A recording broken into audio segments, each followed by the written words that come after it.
இன்றைய தேவ வார்த்தை எரேமியா 32 அதிகாரம் 41 அவர்களுக்கு நன்மை செய்யும்படி அவர்கள் மேல் சந்தோஷமாயிருந்து என் முழு இருதயத்தோடும் என் முழு ஆத்மாவோடும் அவளை இந்த தேசத்திலே நிச்சயமாய் நாட்டுவேன். ஆமேன்.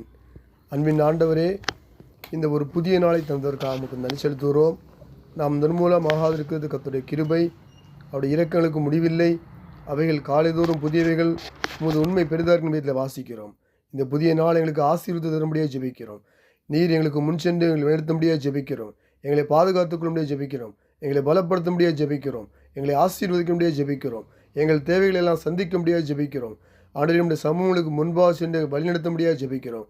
இந்த நாள் முழுவதும் ஆசீர்வதிங்க, பாதுகாத்துக்கொள்ளுங்க, பலப்படுத்துங்க, தேவைகளை சந்திங்க. ஆண்டவரும் இரட்சகரும் மீட்பருமாகிய இயேசு கிறிஸ்துவின் நாமத்தில் ஜெபிக்கிறோம் எங்கள் ஜீவன் நல்ல பிதாவே. ஆமேன், ஆமேன், ஆமேன்.